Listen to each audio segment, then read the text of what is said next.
ఈ రాష్ట్రానికి పెట్టుబడులు రాకపోవడానికి కారణం ఈ రెడ్ బుక్ రాజ్యాంగమే.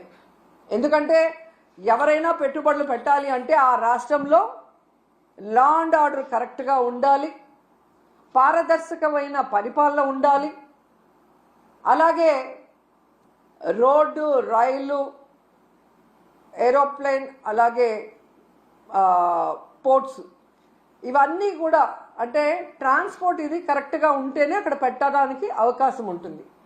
మీరు చూస్తే జగన్మోహన్ రెడ్డి గారు ముఖ్యమంత్రిగా ఉన్నప్పుడు ఇవన్నీ కూడా ఎంత చక్కగా చేశారో మీ అందరూ కూడా గమనించవచ్చు.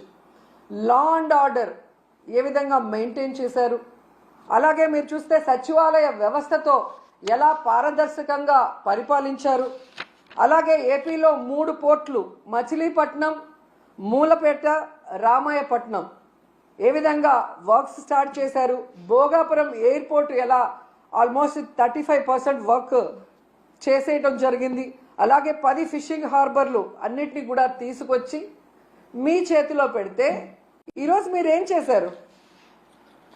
జగనన్న పారిశ్రామికవేత్తల కోసం రెడ్ కార్పెట్ వేసి ఫ్రెండ్లీ స్టేట్గా ఇన్వెస్ట్ చేయడానికి దాన్ని ఏర్పాటు చేసి మీ చేతికిస్తే ఈరోజు మీరు రెడ్ బుక్ రాజ్యాంగం అంటూ రాష్ట్రంలో ఈరోజు లా అండ్ ఆర్డర్ లేదు, రోడ్డు పైనే నరికేస్తున్నారు మనుషుల్ని.